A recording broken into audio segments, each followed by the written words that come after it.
बाबा बुल्ले शाह साहब फरमाते हैं, कागज उत्ते अग ना रखी, पागल दे सिर पग ना रखी। कागज उत्ते अग ना रखी, पागल दे सिर पग ना रखी। बुल्ले शादी मन ले संगिया, मुल्क दा राखा ठग ना रखी। बट जनाब speaker, let bygones be bygones. अब हम बात करते हैं प्रेसिडेंशियल स्पीच पे, तो मैं कादिर पटेल साहब से भरपूर इत्तफाक करता हूं कि प्रेसिडेंट साहब ने बहुत अच्छी तकरीर की, लेकिन काश उनके कौलो फेल में तजाद इतना आया ना होता। काश उनकी तकरीर अल्फाज का गोरख धंधा ना होती। काश उनकी तकरीर में सिर्फ अल्फाजी ना होती।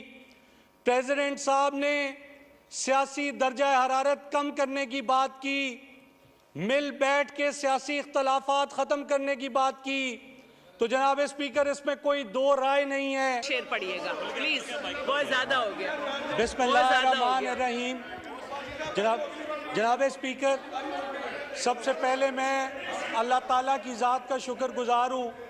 उसके बाद मैं अपने कायदे, उसके बाद अपने हलके की आवाम, खसूसी तौर पे चक झुमरा और खुड़ियावाला के बासियों का शुक्रगुजार हूँ कि उन्होंने अपनी तर्जुमानी का हक दे के मुझे इस ऐवान में भेजा।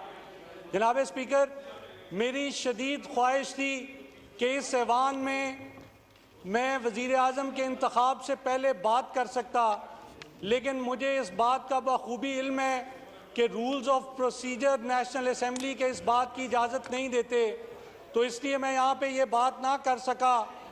मैं इस ऐवान से ये इस्तदा करना चाहता था कि जब आप वज़ीर आज़म के इंतखाब के लिए वोट दें, तो क्योंकि वोट एक भारी ज़िम्मेदारी है, तो आप लोग अपने ज़मीर की आवाज़ पे लब्बैक कहते हुए वोट दें।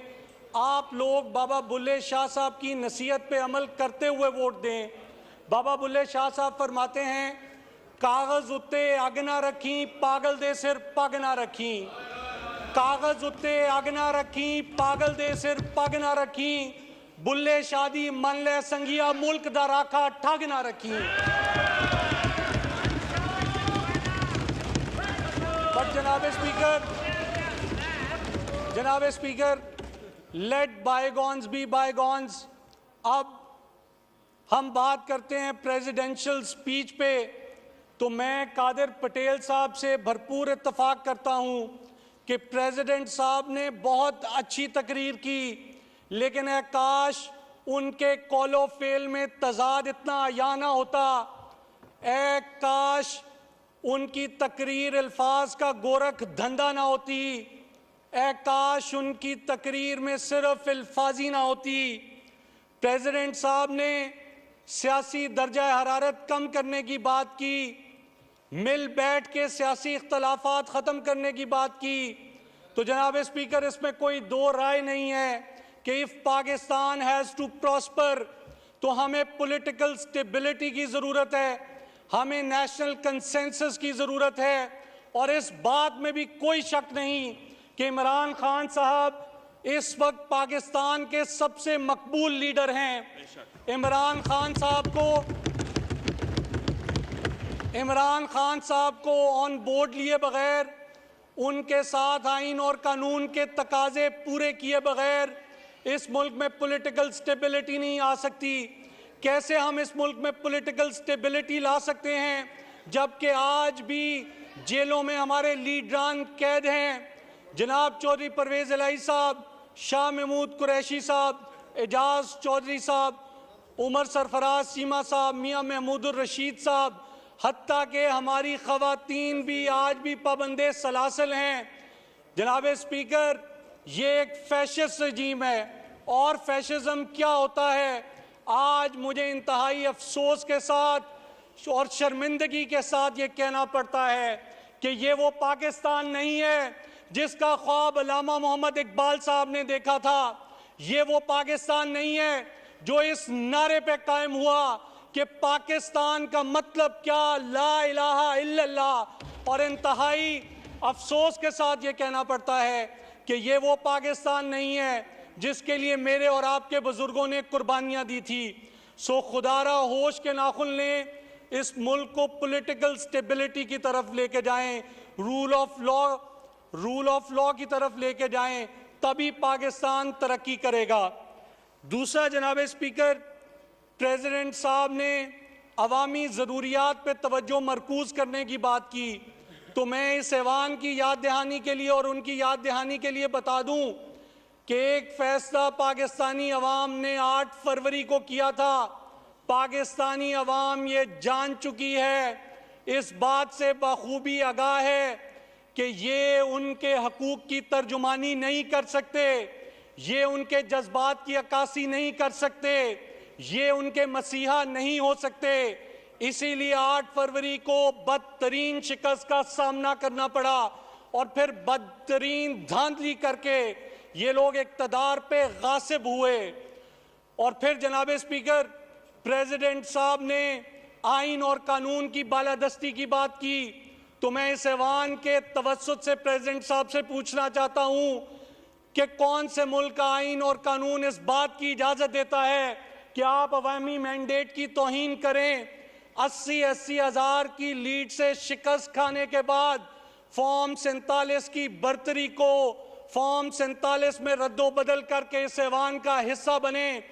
जनाब स्पीकर, ये लोग इक़्तिदार के पुजारी हैं, ये लोग कुर्सी के पुजारी हैं, और इन लोगों के लिए हबीब जालिब साहब ने फरमाया, असूल बेचकर मसनद खरीदने वालों, असूल बेचकर मसनद खरीदने वालों, निगाहे अहले वफा में बहुत हकीर हो तुम।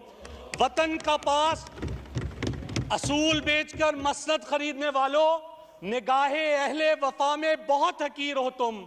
वतन का पास तुम्हें है ना हो सकेगा कभी कि अपनी हिर्स के बंदे हो, बेजमीर हो तुम।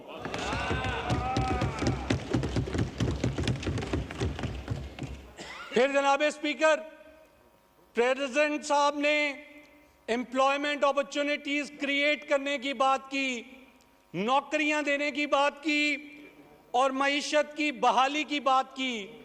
अगेन ये बातें तो बहुत अच्छी रही और शायद पाकिस्तानी अवाम ये बातें सुन के खुश हो जाती अगर पाकिस्तानी अवाम ने इनका किरदार ना देखा होता, अगर पाकिस्तानी अवाम ने इनकी 40-45 साल कारकर्दगी ना देखी होती।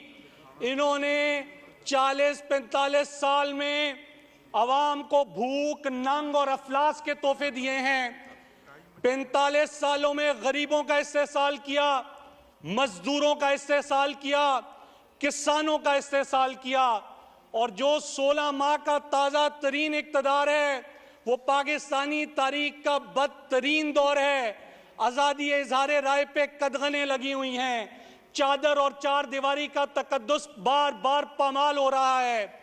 जनाब स्पीकर, हम लोग बदतरीन धांधली के बावजूद, बदतरीन जुल्म जबर के बावजूद और बदतरीन पुलिस गर्दी के बावजूद इस ऐवान का हिस्सा बने हैं, इस डेमोक्रेटिक प्रोसेस का हिस्सा बने हैं, क्योंकि हम इस मिट्टी से प्यार करते हैं, हम इस वतन से मोहब्बत करते हैं।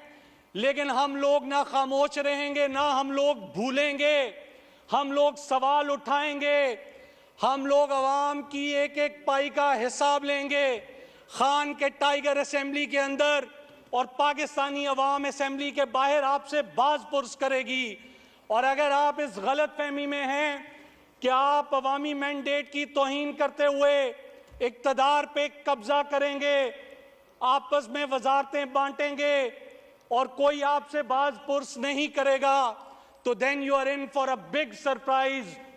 फैज अहमद फैज साहब फरमाते हैं, और हर एक कुल अम्र को सदा दो के, और हर एक कुल अम्र को सदा दो के अपनी फर्दे अमल संभाले, उठेगा जब जमे सरफरोशा, पड़ेंगे दारो रसन के लाले, कोई ना होगा कि जो बचा ले, जजा सजा सब यहीं पे होगी, यहीं अजाबो सवाब होगा, यहीं से उठेगा शोरे महशर, यहीं से उठेगा शोरे महशर, यहीं पे रोजे हिसाब होगा। बहुत शुक्रिया जनाब स्पीकर।